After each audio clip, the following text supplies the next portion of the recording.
Hello, hello, hello, hello. This is your girl Beverly Francois Alston. One of the things I am getting calls about is people um, their LLC not getting any kinds of benefit from them working on their LLC. So if you have an LLC presently and you're the only employee, plus you're the owner, um, and they've been putting out a lot of stuff that where you can get credit for people who have worked throughout the COVID season, or just you get credit in general for having employees, right? But you always find yourself, because you work the most, but you don't get credit for this. You don't. And as a LLC, that's the one downfall that comes with having an LLC. Um, you can file as a sole proprietor. Um, you can file even as an S corp, so you can get whatever tax benefit that comes with an S corp. But when you're an LLC, you don't really reap the benefit as an employee. You can't take your hours and all that time that you have put into the company and, get some type of write off for it. And when the government is giving money for that type of service, you have to exclude yourself. And sometimes that can be unfair. So, what I'm going to just hone in on today is educating people of the fact that you can move from your LLC to an S corp. And the steps and the process are really simple. And I know some of you out there who are LLC are making so much money right now presently, and you're really putting yourself out there. You got employees, your business has gotten to a higher echelon, and you might be thinking about expanding. So if you are in that category, S corp might be your next step, or just being a corporation.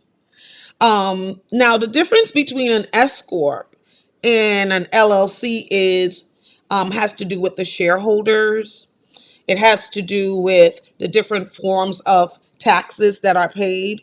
Whereas with an LLC, they're very straightforward. And if you're filing as a sole proprietor, you're pretty much being taxed as your personal tax and nothing else.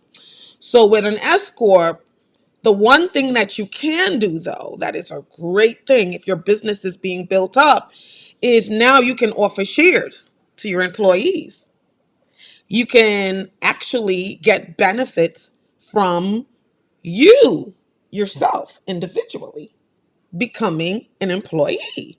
So you get tax write offs, you get different things and different benefits for your business when it's bigger as an S corp versus an LLC. So it is something that some of you out here should think about if you are an LLC and you see yourself in that category. Please, it's something that you really, and it's so beneficial because I am presently in that process. Throughout the whole COVID and stuff, I know that a lot of us were working and we weren't really getting the unemployment and all that extra benefits that other people were getting because we were self-employed. And so there were ways that we would make our money, whether through social media, through Zoom, however we had to transition, but we were making money.